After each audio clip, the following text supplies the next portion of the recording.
श्री स्वामीनारायण भगवान की जय। अक्षर पुरुषोत्तम महाराज की जय। गुरु हरि महंत स्वामी महाराज की जय। श्री जी महाराज का वचनामृत है, प्रथम का छठा वचनामृत है विवेकी अविवेकी का। संवत 1876 में मार्गशीर्ष शुक्ल नवमी को श्री जी महाराज श्री गढ़ड़ा स्थित दादा खाचर के राजभवन में श्वेत वस्त्र धारण करके विराजमान थे। उनके मुखारविंद के समक्ष सभा में स्थान स्थान के मुनि एवं हरिभक्त उपस्थित थे। तब श्री जी महाराज ने कहा कि इस सत्संग में जो मुमुक्षु विवेकी होता है वह तो दिन प्रतिदिन अपने में अवगुण देखता है तथा भगवान और उनके भक्तों में उसे गुण ही गुण दिखाई पड़ते हैं। भगवान एवं साधु उसके हित के लिए जो कठोर वचन कहते हैं उन्हें वह अपने लिए हितकर समझता है और दुखी नहीं होता। ऐसा भक्त दिन प्रतिदिन सत्संग में महत्ता को प्राप्त करता है। और जो अविवेकी होता है वह ज्यों-ज्यों सत्संग करता है त्यों-त्यों अपने में गुण देखता है। और जब भगवान एवं संत उसके दोष दिखाकर बात करते हैं तब वह अभिमानवश होकर संत की बातों को उल्टा समझकर संत में ही अवगुण देखने लगता है। ऐसे अविवेकी की भक्ति दिन प्रतिदिन कम होती जाती है और सत्संग में वह प्रतिष्ठाहीन हो जाता है। अतः अपने गुणों के अभिमान का त्याग करके शूरवीरता से भगवान एवं भगवान के संत में दृढ़ विश्वास रखे तो उसका अविवेक दूर हो जाता है और सत्संग में वह महानता प्राप्त करता है। इति वचनामृतम। इस तरह प्रथम का छठा वचनामृत हुआ। श्री स्वामीनारायण भगवान की जय। अब इस वचनामृत में विवेकी और अविवेकी की बात श्री जी महाराज कर रहे हैं। प्रमुख स्वामी महाराज ने एक बार इस वचनामृत के निरूपण करते हुए समय कहा था कि सत्संग में एंटर होते ही सबसे पहले यह बात समझ लेना अति आवश्यक है। तो यहाँ मतलब शुरुआत से ही अगर यह बात हम आगे भी देखेंगे तो यहाँ श्री जी महाराज कहते हैं कि जो विवेकी है वह तो दिन प्रतिदिन अपने में ही अवगुण देखता है और भगवान और उनके भक्तों में गुण को ही देखता है। अभाव अवगुण दोषों के ऊपर BAPS के सत्संग में जितनी और जिस प्रकार बातें होती है ना, शायद और कहीं बाहर इतनी बातें नहीं होती। इतनी बातें अभाव अवगुण के ऊपर श्री जी महाराज से लेकर आज तक गुरु परंपरा में हम सुनते हैं। तो अभाव गुण न लेने पर बहुत बातें करी है श्री जी महाराज ने भी और बहुत जोर दिया है इस बात पर। अभी 5-6 दिन पहले ही महंत स्वामी महाराज ने आशीर्वचन में कहा कि इतनी सख्ती है करी है महंत स्वामी महाराज ने अभाव गुण की बातें ना करने के लिए, फिर भी वो तो अंतर्यामी है। तो महंत स्वामी महाराज ने कहा कि सत्संग में अभाव गुण की बातें न करने के लिए इतनी सख्ती की है, फिर भी अभी भी कोने कोपचे में कहीं ना कहीं छुपी छुपी अभाव गुण की बातें हो रही है। तो तब मैंने जब ये बात सुनी ना तो मुझे एकदम लाइट हुई कि अरे स्वामी की अंतर्यामी होकर यह बात बता रहे हैं, सर्वज्ञ है तभी यह कह पा रहे हैं कि कहीं ना कहीं अभी भी हो रही है बात। तो इसलिए स्पष्ट कहा है कि अभी भी बातें हो रही है, क्योंकि अभाव गुण लेना, उसकी चर्चा करना, ये मनुष्य की एक सहज प्रकृति हो गई है कि दूसरों के अवगुण क्योंकि पीठ पर लिखे होते हैं तो हमें दूसरे के पीठ पर तो दिखाई देते हैं, लेकिन हमारी पीठ पर हमें दिखाई नहीं देते हैं। तो गुजरात में एक कवि दलपत राम हो गए हैं, उन्होंने एक रूपक देकर एक काव्य लिखा है जिसमें एक सहजता से यह बोध मिलता है कि एक बार एक ऊंट जंगल में टहलने निकला और उसने, आपने भी कभी सुना ही होगा ये, कि अन्य पशुओं को देखा और सबको देखकर वो नोट करते गया और उसमें कहता है कि ऊंट कहता है कि आ समामा मतलब इस समय में, बांका अंग, बांका मतलब टेढ़े अंग वाला, भूतल में पशु पक्षी अपार है। और फिर कहता है कि बगले की डोक माकी, मतलब बगला मतलब बगुला, तो उसकी भी एकदम हम गर्दन देखते हैं तो लंबी और टेढ़ी होती है थोड़ी। पोपट की चांच टेढ़ी होती है, कुतरानी पूंछ और हाथी की सूंड, बाघ के नख, टाइगर होते हैं तो उसके जो नेल्स होते हैं वो भी थोड़े टेढ़े होते हैं ऐसे, और भैंस की सींग। तो इस प्रकार सारे वो वर्णन करता है ऊंट, और सबको दिखाते जाता है कि देख तेरा तो ये अंग टेढ़ा है, तेरा तो ये अंग टेढ़ा है। और ऐसा करते करते जब वो लोमड़ी एक मिलती है, लोमड़ी से कहता है कि तेरी भी पूंछ देख टेढ़ी है, तब लोमड़ी उसको कहती है कि भाई ऊंट भैया, मेरे हम सबका तो एक एक ही अंग टेढ़ा है, लेकिन आपके तो 18 अंग टेढ़े हैं, मतलब आप अपना तो देखो। तो उसमें दलपत राम कवि ने लिखा है कि सांभे, हम लोगों में लोमड़ी को सियाड़ बोलते हैं, तो कहते सांभड़ी सियाड़ बोलियो दाखे दलपत राम, अन्य तो एक माँ को आपना तो 18 છે, 18 मतलब 18। तो खूब सुंदर रूपक दिया है कि मनुष्य का भी ऐसा ही है, जहां देखे तहां उसे दोष ही दिखता है, अवगुण ही दिखता है अन्य के, लेकिन अपने नहीं दिखते, क्योंकि हमारे पीछे दिखते हैं, दूसरों को दिखते हैं, लेकिन हमको हमारे नहीं दिखते हैं। इसलिए निष्कुळानंद स्वामी ने भी 64 पद्य में अद्भुत लिखा है कि परने केवा प्रवीण छो पूरो, पोतानु तो तू न पेखे रे, सामान्य शिख देवा माछो शूरो, निज दोष ने नो तू न देखे रे, कहो खोट टळे के मतारी, सौथी सरस आप लेखे रे, एथी भूल बीजी कई भारी। मतलब पर ने केवा प्रवीण छो, मतलब पर मतलब दूसरों को कहने में तो हम बहुत प्रवीण हैं, दूसरों की गलतियां दिखाने में, उसके दोष दिखाने में, लेकिन हम अपना नहीं देखते हैं। दूसरों को सीख देने में, सलाह देने में हम शूरवीर हो जाते हैं, अरे तुझे ऐसा नहीं करना चाहिए, ऐसे करना चाहिए, ये तेरी गलती है ना, इतनी शूरवीरता से हम कहते हैं दूसरों को लेकिन अपने ही दोष हमें नहीं दिखते हैं। और यह हमारे अंदर जो खोट है ये कैसे टलेगी, ये जो हमारी भारी भूल हो रही है, ये गलती कोई जैसी तैसी नहीं है, ये भूल बहुत बड़ी है, तो ये हमें टालनी है। तो मन साई महाराज 2017 में नैरोबी पधारे थे और वहां पर बाल दिन था।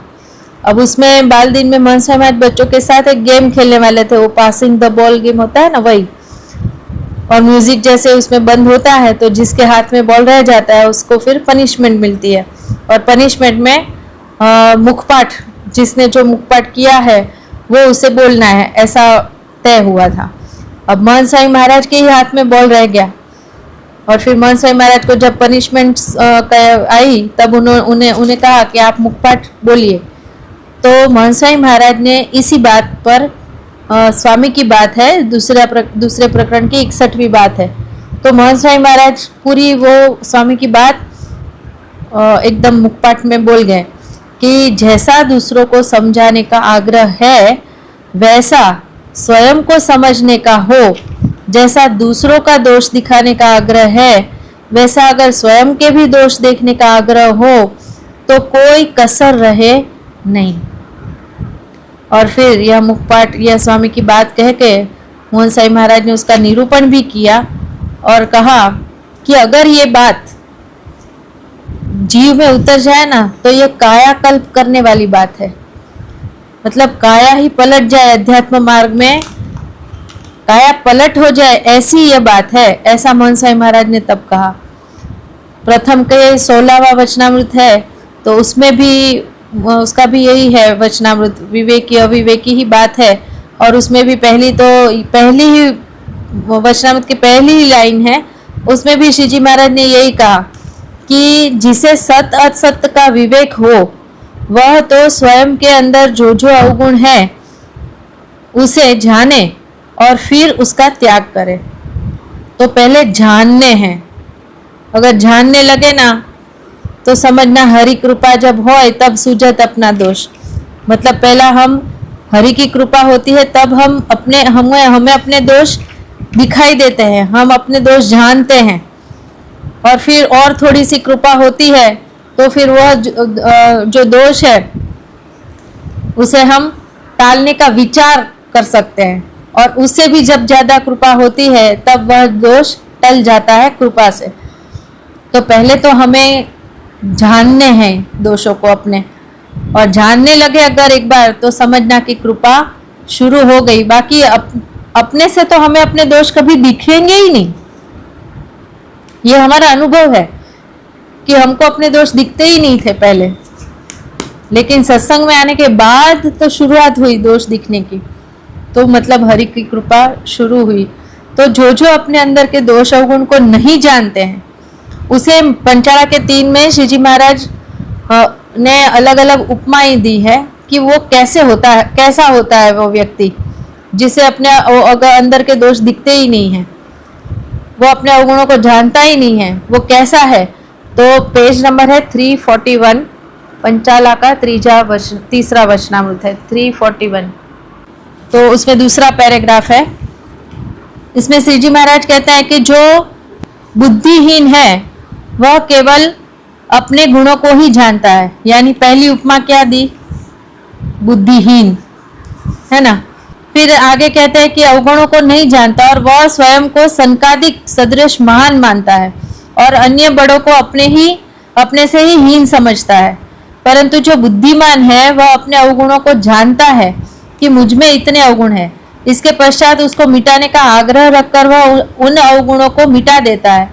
और जब अन्य संत उनके उन अवगुणों को टालने के संबंध में कुछ बातें करते हैं तो वह उसे हितकारी मानता है, इसीलिए उसमें मान ईर्ष्या आदि अवगुण फिर रहते नहीं है। और किसी में बड़ी बुद्धि मालूम होती है, बड़ी बुद्धि यानी व्यवहारिक तौर पर हमको ऐसा लगता है कि अरे ये तो कितना बुद्धिमान है, करोड़ों कमाता है अपनी बुद्धि से, और कितना पैसे वाला है, व्यवहार भी कितना अच्छा है उसका समाज में, दुनिया में। तो हमको ऐसा लगता है कि वो बहुत अच्छा है, बहुत बुद्धिमान है। लेकिन यहाँ महाराज क्या कहते हैं कि किसी में बड़ी बुद्धि मालूम होती हो, परंतु यदि वो अपने अवगुणों पर ध्यान न देता हो तो उसकी बुद्धि को व्यावहारिक बुद्धि मानना चाहिए। मतलब बुद्धिमान है वो, लेकिन वो उसकी बुद्धि कहाँ चलती है, खाली व्यवहारिक में ही चलती है। ऐसी बुद्धि बाहर से बहुत सूक्ष्म दिख पड़ती है, मतलब अच्छी दिखती है, बहुत सूक्ष्म दिखती है, फिर भी उसको बुद्धिमान नहीं कहते, उसे अति मूर्ख ही समझना चाहिए। मतलब यहाँ हमें अंतर्दृष्टि ये करनी है कि महाराज ने हमें अति मूर्ख कहा है। अगर हम समाज में और सब जगह अगर बहुत आगे चलकर व्यवहार करते हैं और बहुत अपने आप को बड़ा और समझदार दिखाने की कोशिश करते हैं, लेकिन हम अति मूर्ख हैं, क्योंकि उसकी ऐसी बुद्धि उसके मोक्ष के कार्य में उपयोगी नहीं होगी।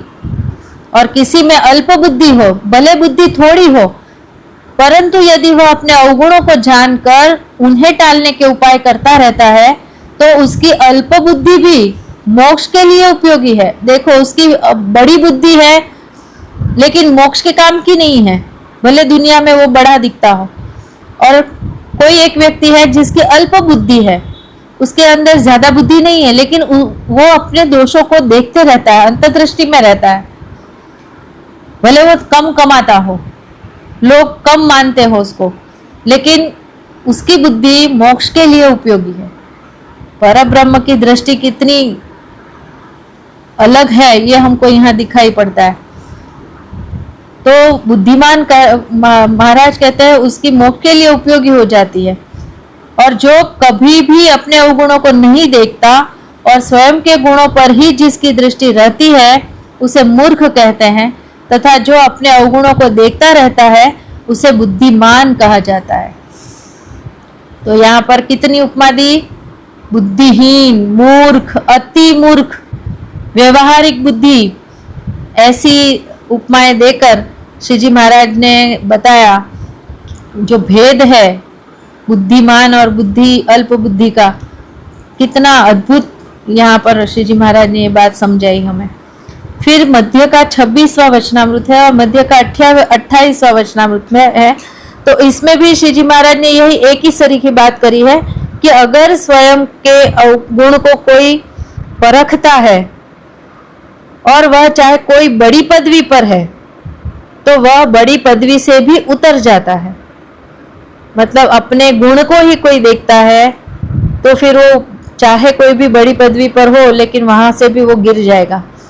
मध्य के 28वें वचनामृत में भी यही बात महाराज ने करी कि भगवान के भक्तों का जिसने जिसने अभाव लिया वे अतिशय बड़े थे, फिर भी अपने बड़प्पन से अपनी जो महान पदवी थी वहां से वो गिर गए हैं।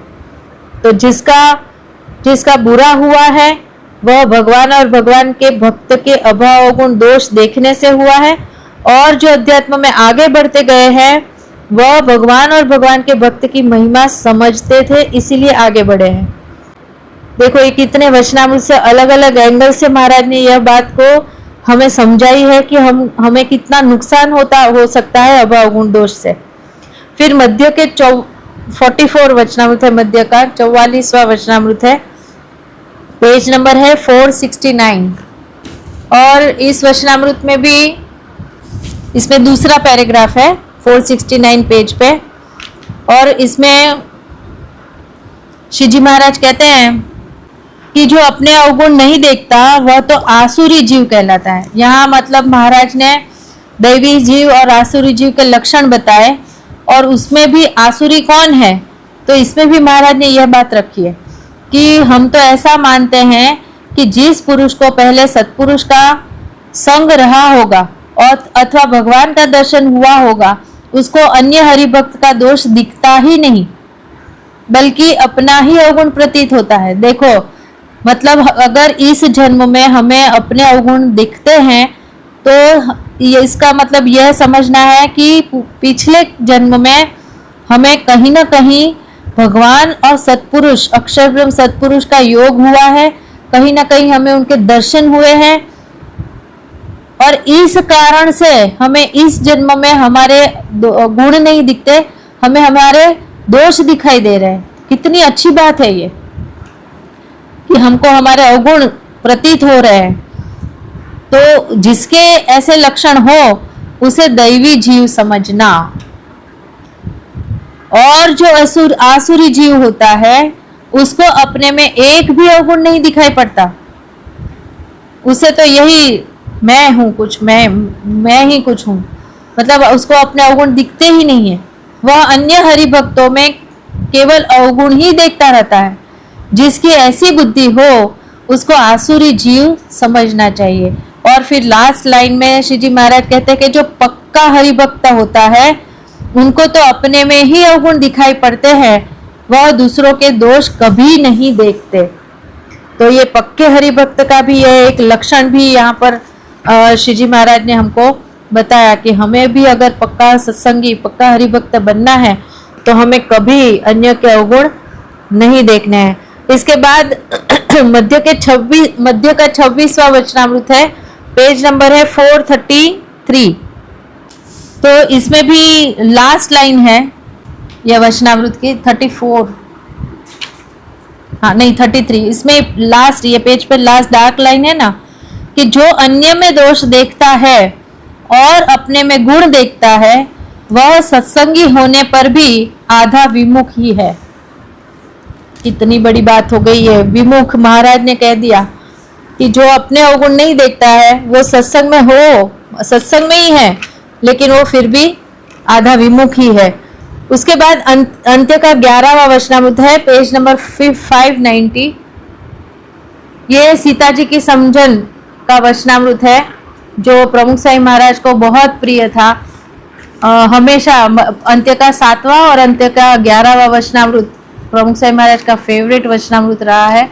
और इसमें प्रमुख साईं महाराज सीता जी की जो समझ थी उसको श्री जी महाराज ने बहुत अच्छे से हाईलाइट किया है कि कितनी गहन समझ सीता जी की थी कि कितने भी दुख आए उनके जीवन में, उन्होंने बहुत दुख झेले लेकिन फिर भी कभी उन्होंने प्रभु श्री राम का अवगुण नहीं लिया।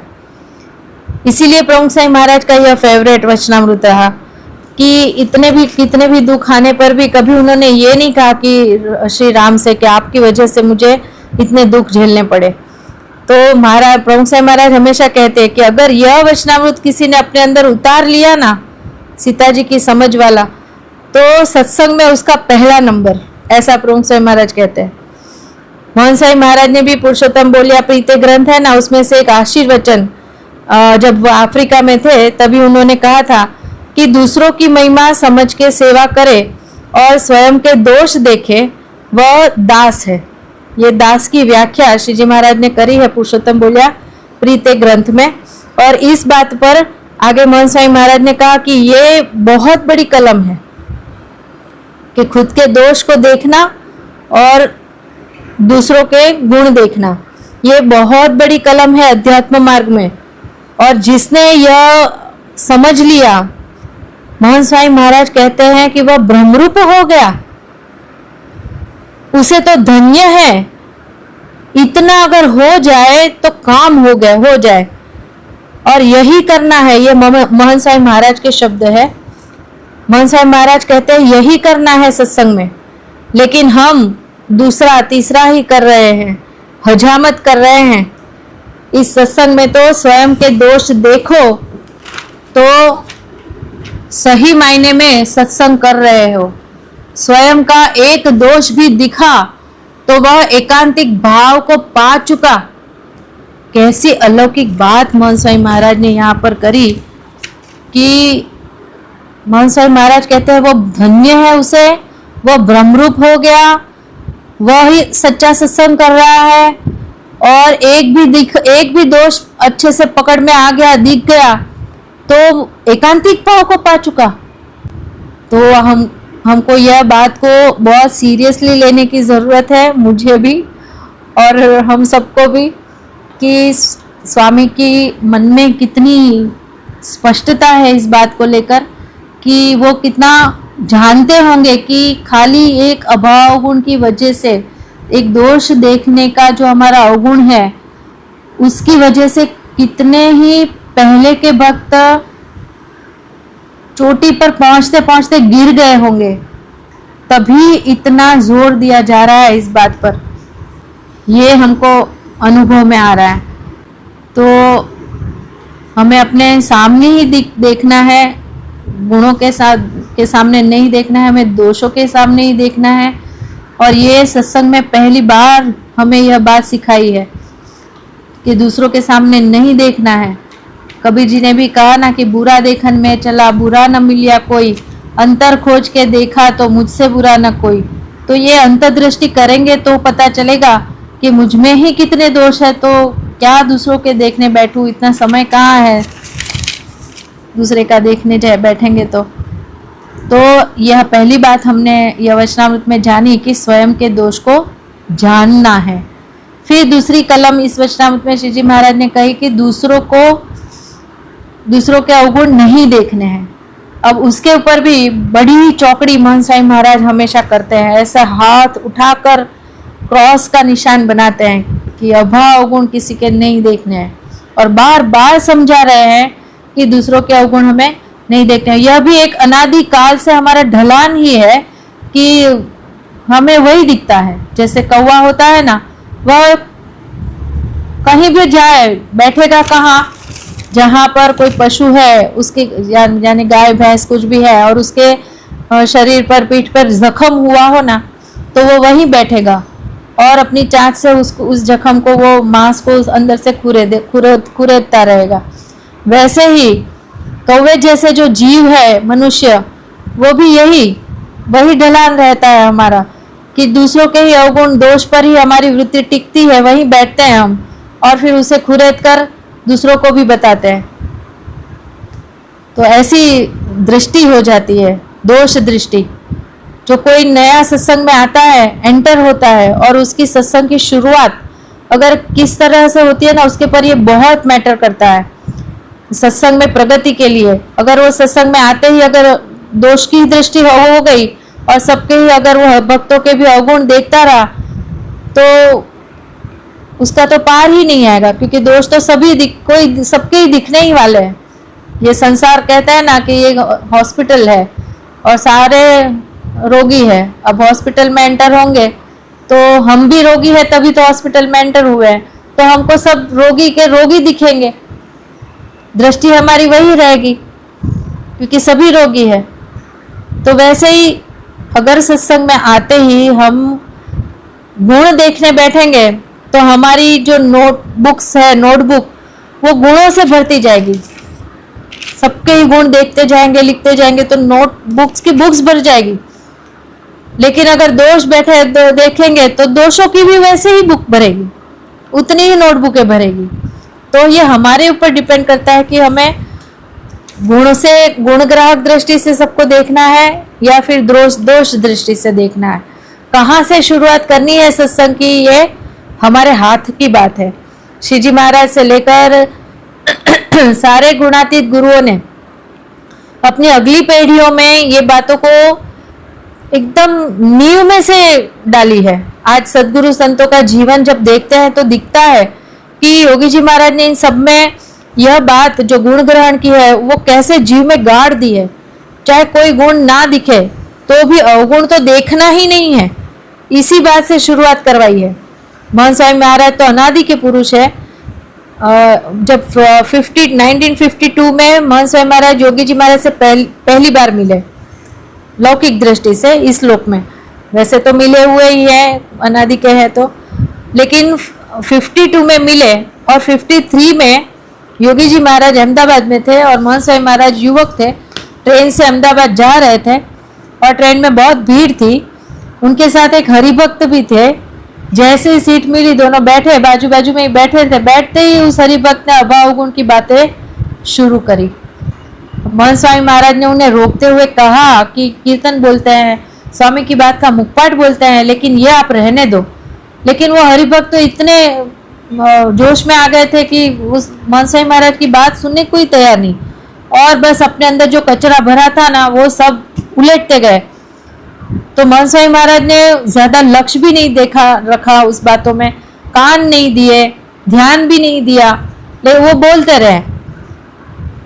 और फिर जब आया स्टेशन अहमदाबाद, गए योगी जी महाराज के दर्शन किए, उनके चरण वंदन किए और पहला ही सवाल योगी जी महाराज ने पूछा कि ट्रेन में आप दोनों ने क्या किया। देखो, अंतर्यामी बनकर योगी जी महाराज ने यह सवाल महंत स्वामी महाराज से पूछा। विनु भगत, मतलब अभी तो उनका पूर्वाश्रम का नाम विनु था, तो विनु से पूछा कि आप दोनों ट्रेन में क्या कर रहे थे। फिर महंत स्वामी महाराज ने एकदम नर्वस हो गए और कहा कि योगी जी महाराज, मैं तो सुनने को भी तैयार नहीं था, लेकिन ये मान ही नहीं रहे थे और सब बहुत अभाव गुण की बात कर रहे थे सबकी, इसने ऐसा किया, उसने ऐसा किया, सत्संग में तो ऐसा चल रहा है। और यही सारी बात वो मुझे रास्ते पर सुनाते आए, लेकिन मैंने तो ध्यान नहीं दिया। लेकिन मेरे पास और कोई रास्ता भी नहीं था क्योंकि ट्रेन में बहुत भीड़ थी, उठकर चला भी जाता लेकिन कहाँ जाता, इतनी गिरदी थी, तो सुनना पड़ा। योगी जी महाराज ने कहा, जाओ 2 निर्जला उपवास। और जो हरिभक्त ने अभाव गुण की बात करी थी ना, उसको 1 निर्जला उपवास। फिर सालों बाद महंत स्वामी महाराज से जब पूछा कि ऐसा क्यों, आपको 2 उपवास दिया गया और उनको 1, तो महंत स्वामी महाराज ने कहा कि जो सुनने वाला है ना वह ज्यादा दोषी है बोलने वाले से, और हमें आगे बढ़ाना था योगी बापा को, इसीलिए एक सीख देने के लिए ये प्रसंग खड़ा किया था। तो देखो, आगे बढ़ना है सत्संग में तो ये गलथुथी में से पिलाया गया है। योगी जी महाराज ने सबको पिलाया है। गलथुथी मतलब जैसे बच्चा जन्म होता है और जैसे ही जन्म होता है ना, तुरंत ही घर का कोई ऐसा गुणियल व्यक्ति अपने हाथों से वो शहद या तो फिर गुड़ का पानी वो बच्चे के मुंह में 1-2 बूंद पिलाते हैं ताकि उनके जैसे गुण आए। तो योगी जी महाराज ने वो गढ़थुथी में से ही सबको, सदगुरु संत जो भी थे अभी, सबको यह पिलाया है कि भाई ये अभाव गुण वाला रास्ता है, ये मार्ग लेना नहीं है। तो महंत स्वामी महाराज ने तब से ये निश्चय कर लिया। और 15 साल पहले सारंगपुर में भी एक बार महंत स्वामी महाराज को एक प्रश्न पूछा गया कि आप 45 साल से साधु दीक्षा में हो, त्यागी हो, तो आपका अनुभव क्या है। तब महंत स्वामी महाराज ने कहा कि अनुभव की बात तो ठीक है, लेकिन 45 साल से अभाव अवगुण में कभी गए नहीं, ये बड़ा अनुभव हुआ। 45 साल से किसी का भी अभाव गुण आया नहीं, तो ये कितना बड़ा जबरदस्त क्या बोले ऐश्वर्य या चमत्कार ही कहे। तो शुरुआत सत्संग की कैसी होती है ना, ये बहुत डिपेंड करता है। उनके साथ कितने ही संत बने होंगे, साथ में दीक्षा ली होगी, लेकिन अभाव गुण से शुरुआत हुई होगी, तो आज सत्संग में नहीं है, छोड़ के चले गए, तो आज पछता भी रहे होंगे जहाँ होंगे वहाँ, कि महंत स्वामी महाराज को देखकर कि महंत स्वामी महाराज आज परब्रह्म का सुख आनंद भुगत रहे हैं, क्योंकि 45 साल तक वह अभाव गुण से दूर रहे हैं। डॉक्टर स्वामी, उनके जीवन में भी योगी जी महाराज ने ऐसे ही एक शिक्षा देकर उनको ये अभाव गुण से मुक्त कर दिया।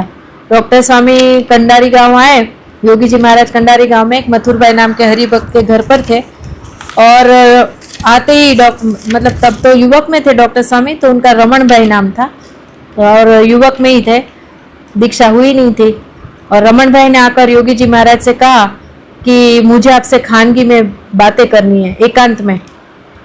तो योगी जी महाराज गादी पर बैठने जा रहे थे, रमन भाई का हाथ पकड़ रखा था, और पकड़ते पकड़ते ही बैठते बैठते ही योगी जी डॉक्टर ये रमन भाई है, उन्होंने डॉक्टर स्वामी ने कहा कि स्वामी एक हरि भक्त है और उनका ऐसा है, मतलब जैसे ही शुरुआत की अभाव गुण की बात करने की, योगी बापा एकदम समझ गए कि ये तो किसी की बुराई करने आए हैं एकांत में।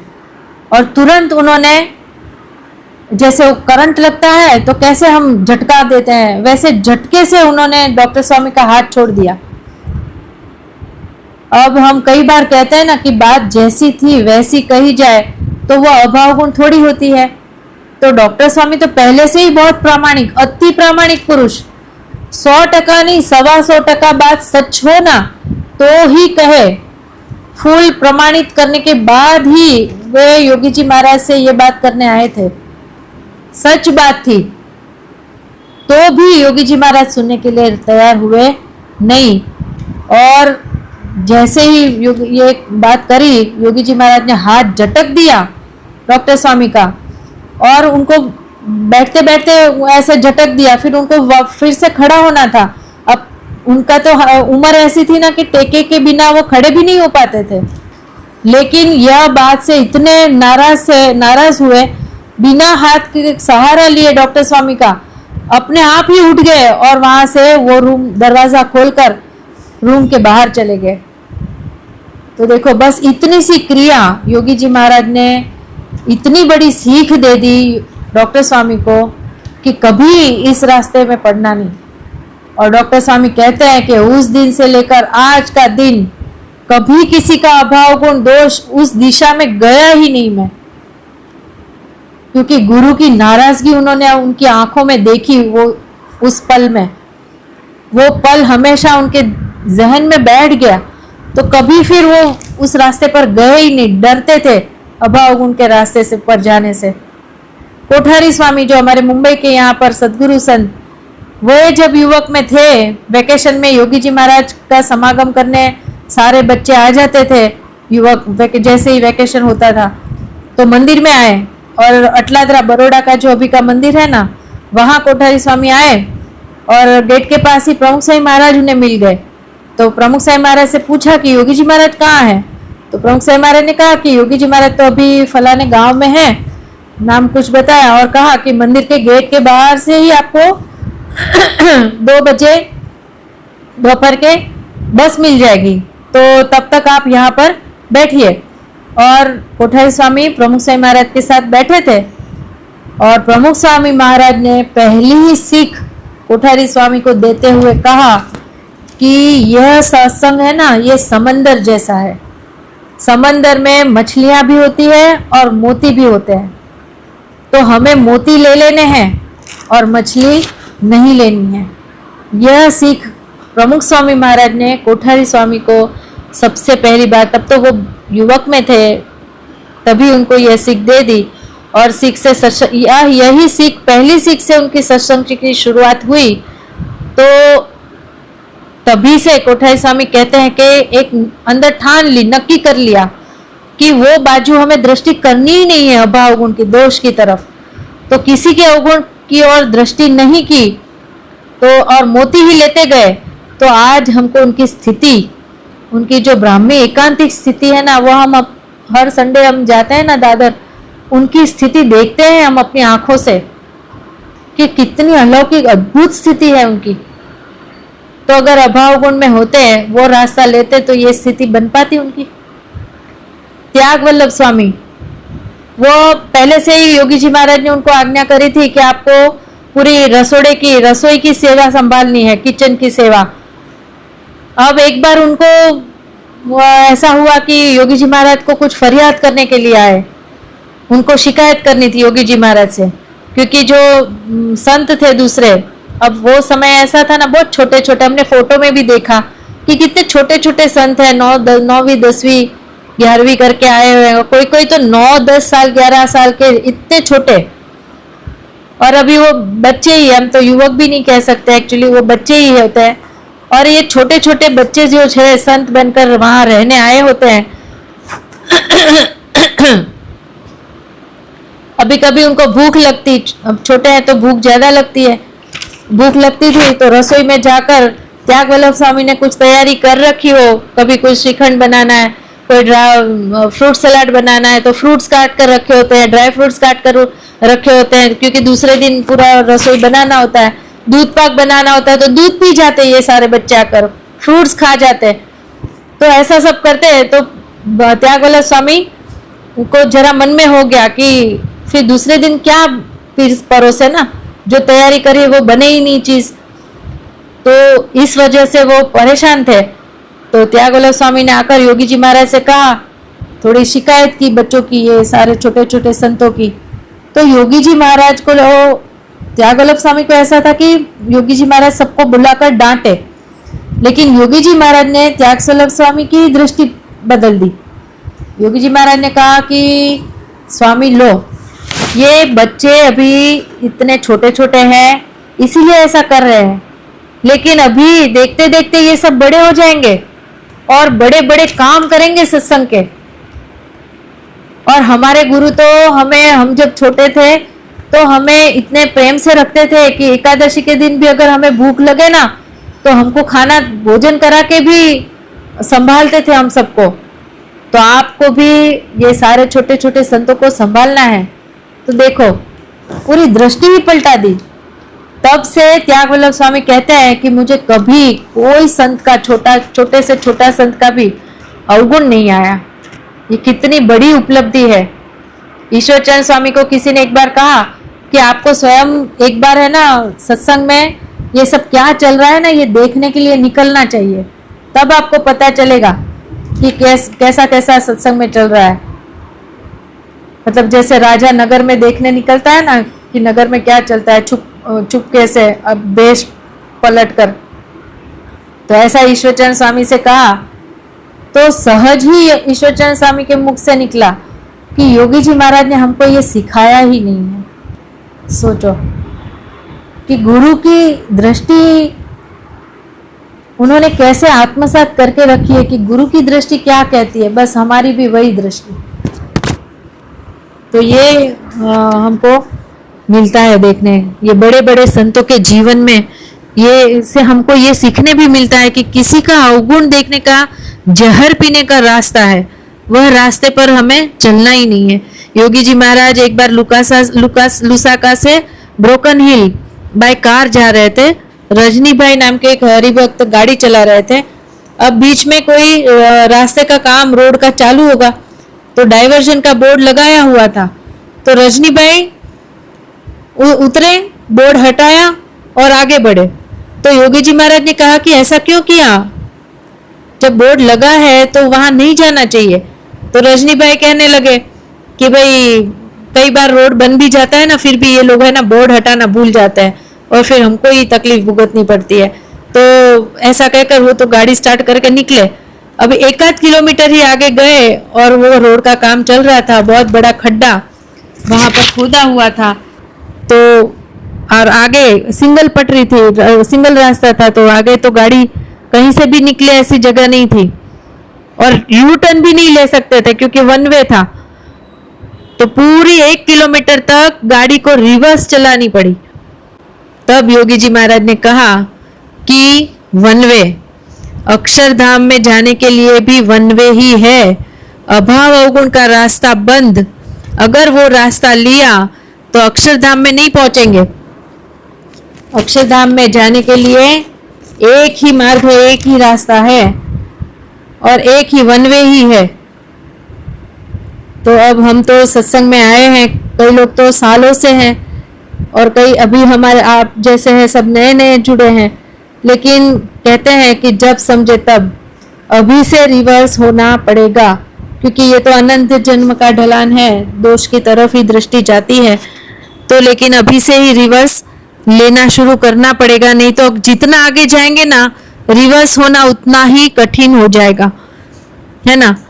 तो अंतर्दृष्टि करके देखे कि हम कौन से रास्ते पर जा रहे हैं, कि हम कहीं अभाव गुण वाले रास्ता तो नहीं हमने लिया। अगर लिया है तो तुरंत बंद, और उसी रास्ते पर हमारी गाड़ी फास्ट अगर दौड़ रही है तो उसे रोक कर उसे रिटर्न लेना ही पड़ेगा, क्योंकि जितना हम आगे दौड़ते जाएंगे उतना ही अक्षरधाम ज्यादा ज्यादा दूर होते जाएगा।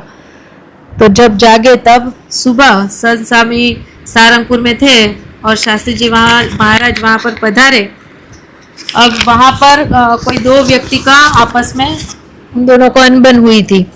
तो शास्त्री जी महाराज को लगा कि ये संत स्वामी यहीं पर रहते हैं ना, और तटस्थ पुरुष है, किसी एक का पक्ष लिए बिना जो सच बात है वही मुझे बताएंगे, तो उनसे ही पूछ लेता हूँ। तो शास्त्री जी महाराज ने संत स्वामी को बुलाया और उनसे पूछा कि ये सब क्या मामला है। तो संत स्वामी कहने लगे कि स्वामी, मंदिर के कार्य से मैं जब फ्री हो जाता हूँ ना, तो मैं श्री जी महाराज का, गुणातीत स्वामी का, निष्कुलानंद स्वामी का समागम करता हूँ। मतलब वचनामृत लेकर बैठ जाता हूँ तो श्री जी महाराज का समागम हो जाता है, निष्कुलानंद काव्य, भक्त चिंतामणि, ये सब ग्रंथ लेकर बैठ जाता हूँ तो निष्कुलानंद स्वामी का समागम हो जाता है। स्वामी की बातें लेकर बैठता हूँ तो गुणातीत स्वामी का समागम करता हूँ। इसीलिए इसके अलावा मंदिर में क्या चलता है ना, मुझे कुछ भी पता होता नहीं है। और ये जब सुना, शास्त्री जी महाराज एकदम राजी हो गए, खड़े होकर उनको गले से लगा लिया। अब यही प्रश्न अगर हमसे पूछे तो हम कहेंगे कि स्वामी मंदिर के न्यूज़ दूं या पूरे गांव के दूं, है ना। मंदिर के पूछो तो मंदिर में भी सब पता है क्या कहाँ क्या चल रहा है, और पूरे गांव में भी क्या चल रहा है ना, सारे समाचार हमारे पास होते हैं। आप जो समाचार पूछोगे वो दे देंगे, है ना, ऐसा हमारा हो जाता है। लेकिन बड़े पुरुषों के जीवन में हमें देखने मिलता है कि वे इस रास्ते पर कभी पड़े ही नहीं। योगी जी महाराज कहते हैं कि हम बड़े बड़े सद्गुरुओं का हमने समागम करके एक ही बात सीखे हैं कि अभाव गुण में नहीं पड़ना है, कभी नहीं पड़ना है। तो हमें भी यही करना है, यही सीखना है। प्रमुख स्वामी महाराज ने कहा कि हमारा साहित्य BAPS में 100 साल तक भी पढ़ो, सुनो, जानो तो भी खत्म ना हो, इतना साहित्य है। तो उसमें समय व्यतीत करो, अच्छा पढ़ने, अच्छा सुनने में, अच्छा जानने में। बहुत कुछ पढ़ा है सत्संग में जानने समझने के लिए, तो उसमें मन लगाए तो इन सब से दृष्टि, इन सब से वृत्ति ये रिवर्स हो सकती है। लेकिन हमारी वृत्ति दृष्टि अनंत जन्म से इसी तरफ रही है ना, खराब देखना, सोचना। लेकिन अब हम सत्संगी है ना, तो हमें इस दृष्टि को अंतर तरफ मोड़कर अंतर्दृष्टि करनी है, दृष्टि को पलटानी है और सोचना है कि ये हम कौन से रास्ते पर जा रहे हैं, कहीं अभाव गुण वाले रास्ते पर तो नहीं है, और अगर है तो फिर वहां का रास्ता बंद करना है और गुण ग्रहण का रास्ता पकड़ना है।